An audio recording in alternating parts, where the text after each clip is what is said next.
안녕하세요. 은퇴자산 만들기 재테크로 자유롭고 풍요로운 노후를 만들어가는 여러분을 응원하는 노머니 노예군입니다. 오늘은 한국 주식시장 상승과 머니 무브라는 제목으로 정권주는 왜 지금인가 한번 보겠습니다. 그런 2026년 현재 한국 주식시장에서 가장 중요한 흐름, 즉 머니 무브에 대해서 좀 말씀을 좀 드릴게요.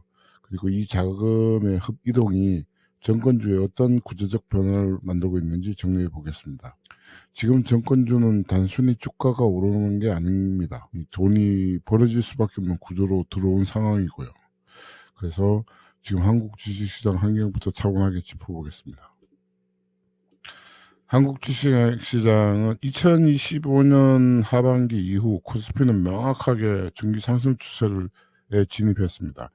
2026년 초 기준으로 5천선 이상의 고점 레벨을 유지하고 있고요. 중요한 건 이 상승이 단순히 기술적 반등이 아니라 구조적 상승 국면으로 전환됐다는 점입니다. 반도체와 AI 그리고 정부의 밸류업 정책 기대가 시장을 끌어올리고 있고 특정 테마가 아니라 시장 전반이 상승이 확산되고 있습니다. 역사적으로 지수의 레벨이 바뀌는 구간에서는 거래가 늘고 금융업종이 가장 먼저 반응을 했습니다. 실제로 은행하고 정권이 지금 엄청 상황이 좋은 상황이죠. 정권업종은 항상 이런 국면에서 선행지표를 해왔고, 그렇다면 이런 시장의 변화 속에서 지금은 실제로 어디로 움직이고 있을까요? 한번 보시죠. 지금 시장에서 가장 중요한 키워드 바로 머니무브입니다. 즉 자금의 이동이죠. 고금리 피크아웃 인식이 확산되면서 은행에 적금에 있던 자금의 일부가 주식시장으로 이동을 하고 있습니다. 마찬가지로 더 이상 부동산이 그 돈을 벌어주는 시기 벗어나고 있는 중이어서 이 자금 역시도 주식시장으로 이동하고 있는 것 같아요. 이 자금의 특징은 아주 명확합니다. 단기 급등 테마를 쫓는 돈이 아니라 시장에 머무르면서 회전하는 대기성 자금이라는 거죠. 고객 예탁금이 포인트인데 실제로 투자자 예탁금은 100조 원을 돌파해서 일부 주기에서는 110조 원 이상을 기록하고 있습니다. 이 돈은 이미 투자된 돈이 아니라 언제든지 시장으로 들어올 수 있는 탄약입니다. 자, 이런 자금 흐름이 과거에도 반복된 패턴이 있습니다. 과거를 한번 볼게요. 먼저 2022년부터 2023년까지는 증권업종 입장에서는 완전히 바닥 구간이었습니다. 코스피는 1,500에서 1,700 사이에 갇혀 있었고 일평균 거래대금은 1,000억에서 2,000억 수준에 불과했습니다. 금리 부담과 증시 침체로 증권주에 대한 관심은 사실상 거의 제로였죠. 근데 2024년을 상황을 다시 한번 돌아보면 2024년에 들어오면서 지수는 오르기 시작했지만 거래대금은 여전히 간헐적으로 증가에 그쳤습니다. 시장은 회복 중이었지만 정권사 실적이 본격적으로 좋아지기에는 아직은 부족한 단계였죠. 그런데 2025년 중반 이후 이 구조가 완전히 달라집니다.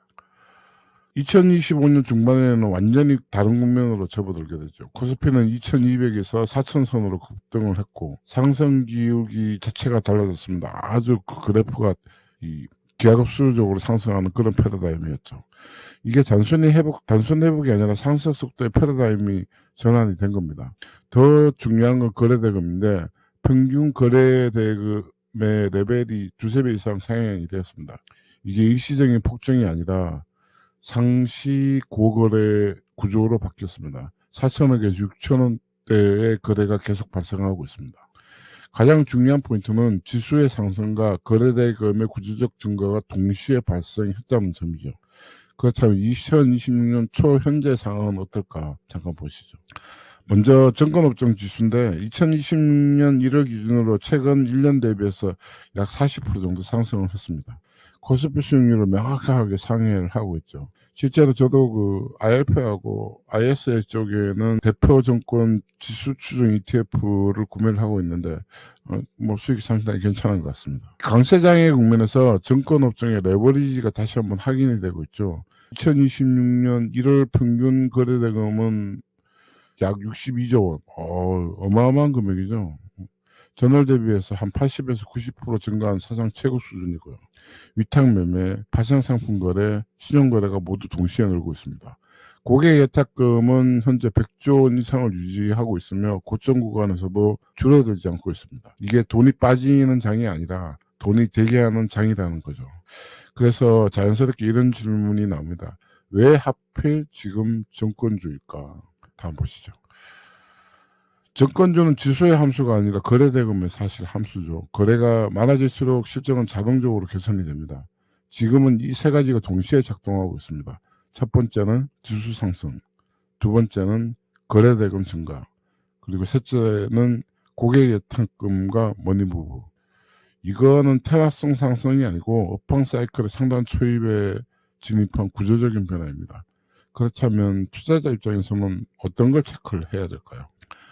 자, 먼저 긍정의 신호부터 보면 거래대금이 조정 국면에서도 유지가 되는지, 증권업종 지수의 저점이 계속 높아지는지, 고객 예탁금이 급감하지 않는지 요건 확인을 해야 됩니다. 반대로 지수가 고점 이후에 거래대금이 급감하거나 신용규제 같은 정책 변수가 등장하거나 변동성이 급격히 커진다면 주의가 필요합니다. 자, 그럼 이걸 전체적으로 한번 보면 다시 한번 정리 한번 해볼게요. 지금의 정권주는 주가가 오른 게 아닙니다. 돈이 벌어질 수밖에 없는 구조로 들어왔습니다.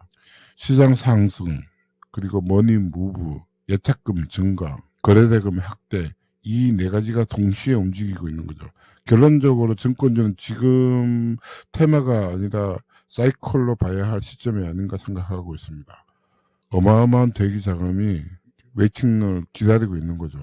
결론적으로 말씀드리면 부동산 시장에서 이제 머니가 무브가 되면서 한국 주식 시장도 리레이팅이 되는 그런 시간이 아닌가 생각을 하고 있습니다.